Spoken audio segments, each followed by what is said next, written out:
আসসালামু আলাইকুম রহমতুল্লাহ। বাংলাদেশের জনগণ বহুত আশা করে, ভরসা করে, ভালোবেসে ডক্টর মোহাম্মদ ইউনূসকে বাংলার ক্ষমতা দিয়েছিল, কিন্তু বুঝতে পারেনি যে আনাড়ি, অদক্ষ এবং চাপাবাজ লোকটা দেশের 12টা বাজায় ফেলবে। কেন কথা বললাম? বলার কারণ হলো, উনি বলছেন আজকের গতকালকের বক্তৃতায় উনি বলছেন যে পতিত সরকার প্রচুর টাকা পয়সা খরচ করতেছে, অবৈধ টাকা পয়সা খরচ করতেছে দেশে অস্থিতিশীল পরিবেশ পরিস্থিতি বা অরাজকতা সৃষ্টি করার জন্য, এবং আমাদের সবসময় যুদ্ধকালীন পরিস্থিতির জন্য প্রস্তুত থাকতে হবে, পরিস্থিতির মতো প্রস্তুত থাকতে হবে।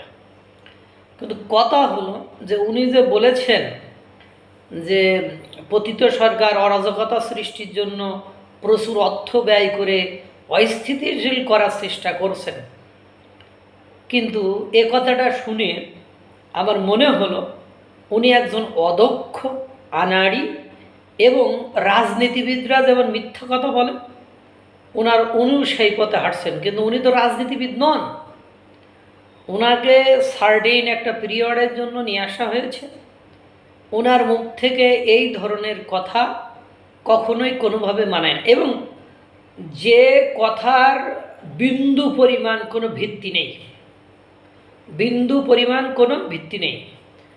আপনি যদি এই মুহূর্তে বাংলাদেশে অরাজকতার কথা বলেন যে বাংলাদেশের কোন কোন অরাজকতাগুলো বিরাজমান, সেই অরাজকতায় আপনি আওয়ামী লীগের কোনো সম্পৃক্ততা পেয়েছেন? একটা সম্পৃক্ততার কথা বলেন যে হ্যাঁ অমুক জায়গার ধর্ষণ আওয়ামী লীগের লোকজন যে করেছে, হ্যাঁ অমুক জায়গার ডাকাতি আওয়ামী লীগের লোকজন করেছে, হ্যাঁ অমুক জায়গার মব জাস্টিস করে অর্থাৎ mob killing, mob violence Awami লীগের লোকজন করেছে? আপনি দেখাতে পারবেন? একটা প্রমাণ দিতে পারবেন আপনি যে হ্যাঁ ওই কাজটা করেছে সে? যতগুলো ঘটনা ঘটেছে, যতগুলো সমস্যা ক্রিয়েশন হয়েছে, সবগুলো তো সরকারই করছে। যেমন আমরা চাকরিজীবীরা রাস্তায় যে আন্দোলন করে, তো এদের দাবি দাওয়া নিয়ে এরা যায়, এদের উপর সত্য আরোপ করে, সরকারই তো করে, এটা তো আর লোকে করে না। যেমন আপনি কি করলেন, ওই যে প্রাথমিক বিদ্যালয়ের শিক্ষিকাদের বা শিক্ষকদের আপনি 5,000 কতজনের কি করলেন, প্রথমে আপনারা গেজেট করলেন, আবার আপনারাই গেজেট বাদ দিলেন, তা পরে এসে আন্দোলন করলো, তো এ দোষ কি পতিত আওয়ামী লীগ সরকারের? আনসাররা যে দাবি দেওয়া নিয়ে গেল, এটা কি পতিত আওয়ামী লীগ সরকারের দোষ? আর আওয়ামী লীগ সরকার করেছে এই যে 32 নম্বর ভেঙেছেন, এটা কি কথিত আওয়ামী লীগ সরকারের দোষ? এই যে কারোর বাড়ি ছাত্র জনতা যে কারোর বাড়ি তল্লাশির নাম করে ভাঙচুর করে সেখান থেকে লুটপাট করে নিয়ে আসতেছে, এটা কি পতিত সরকারের দোষ? এই যে কিংস কিশোর গ্যাংরা বিভিন্ন জায়গায় চুরি, ডাকাতি, ছিনতাই, খুন করতেছে, এটা কি আপনারা কোনোদিন প্রমাণ করতে বলেছেন হ্যাঁ এটা পতিত সরকারের আওয়ামী লীগের দোসররা, আওয়ামী লীগের লোকজন এই চুরি, বাটপারি, ছিনতাই করেছে বা এই কিশোর গ্যাং এরাই করেছে, তারা আওয়ামী লীগ, তাদের আওয়ামী লীগের সাথে সম্পৃক্ততা ছিল?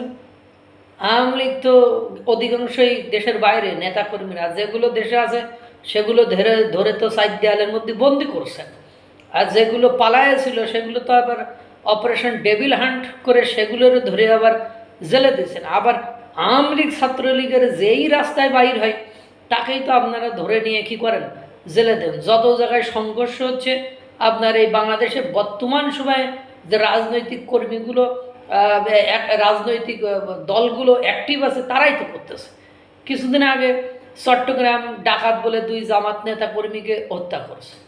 আজকে রাজশাহীতে বিএনপির 2 গ্রুপের মধ্যে মারামারি হয়েছে। আপনি ওই যে মাইকে ঘোষণা দিয়ে মাছ মারতে যাচ্ছে, তারা তো বর্তমান যারা রাজনীতি করে তারাই।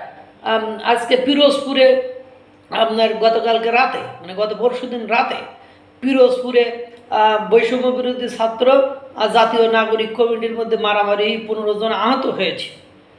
এই যে আপনার কলা বাগানে আপনার মানে কনস্ট্রাক্টর যে ওনার ওখানে যে 14 জন সমন্বয়ক হামলা করেছে, ভাঙচুর করেছে, টাকা পয়সা লুটপাট করেছে, তারা তো সমন্বয়ক।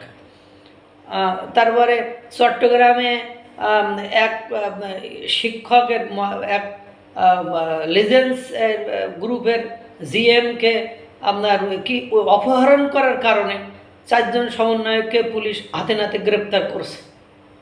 শিশুদেরকে বিভিন্ন জায়গায় যে ধর্ষণগুলো হচ্ছে, বিভিন্ন জায়গায় যে চাঁদাবাজি হচ্ছে, রংপুরে সমন্বয়ক মানে চাঁদা নিচ্ছে। তো অরাজকতা বলতে আপনি কোনগুলোকে বুঝাইলেন? কোন অরাজকতায় আপনি আওয়ামী লীগের সম্পৃক্ততা পাইলেন? আমি তো এইটাই বুঝি না। আপনি বলবেন কিন্তু সেটার তো একটা প্রমাণ দিবেন, প্রমাণ সহ দিবেন নাকি? প্রমাণ নেই, কোনো কিছু নেই। এই হিজবুত তাহরিরেরা ঝামেলা করলো, এই জামাত ইসলাম এটিএম আজহারুল ইসলামের মুক্তির জন্য সারা বাংলাদেশে জ্যাম প্যাক লাগাই দিল। সিএনজি নিয়ে সিএনজি আলারা তো স্বাভাবিকভাবে চলাচল করতে, আপনি সিএনজি বন্ধ করে দিলেন, অটোরিকশা বন্ধ করে দিলেন, ওরাই যে আন্দোলন করলো। তো এখানে আওয়ামী লীগের সম্পৃক্ততা কোথায় হলো?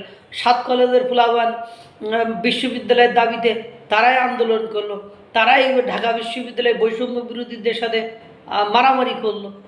তা আপনি এইগুলোই তো ঘটনা।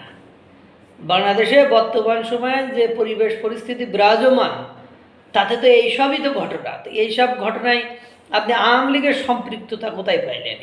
এটাই তো আমি বুঝি না। আপনি আপনার একজন সম্মানিত ব্যক্তি, আপনি বিশ্বের সম্মানিত ব্যক্তি, আপনি নোবেল বিজয়ী। আপনার ভাষা যদি এই হয়, তাহলে বাংলাদেশের অবস্থা তো খারাপ থেকে আরও খারাপের দিকে যাবে।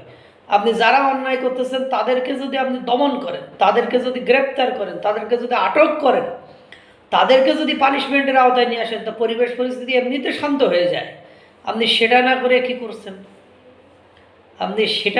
কি করছেন?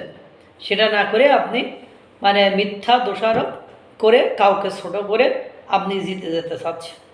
This is not fair and lovely.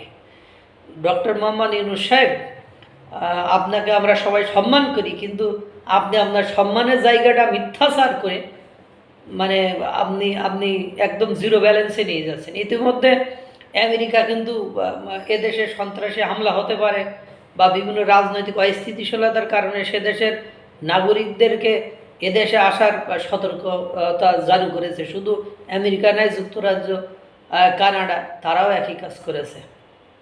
দুধের স্বাদ ঘোলে মিটায়েন না, একটু প্রপার ওয়েতে চিন্তা করেন, একটু রাজনীতিবিদদের মতো মিথ্যাচার করে ক্ষমতায় থাকার চেষ্টা করিয়েন না, একটু যথার্থভাবে ভাবেন, দেশকে নিয়ে ভাবেন। আপনাকে যারা বুদ্ধি দিচ্ছে, আপনাকে যারা পরামর্শ দিচ্ছে, আমার মনে হয় না যে তারা আপনার ভালো সে বুদ্ধি পরামর্শ দিচ্ছে। আমরা চাই যে আপনি নোবেল বিজয়ী, আপনার সম্মানটা সারা পৃথিবীতে থাক, আপনি আমাদের দেশের রত্ন। কিন্তু কথা হলো, আপনি যা শুরু করেছেন বা আপনার পরামর্শদাতারা যা আপনাকে দিয়ে করায় নিতে চাচ্ছে, তাতে করে অং সান সূচি এর মতো আপনি হলো বিপদগ্রস্ত হয়ে যাবেন। তখন আপনি আমাদের বাংলাদেশিদের জন্য অহংকারের জায়গায় একটা অন্য আইডলে পরিণত হয়। আমরা এটা চাই না, আমি এখনও ব্যক্তিগতভাবে এটা চাই না। আল্লাহ তাআলা আপনাদেরকে ভালো রাখুক, সুস্থ রাখুক। আসসালামু আলাইকুম ওয়া রাহমাতুল্লাহ।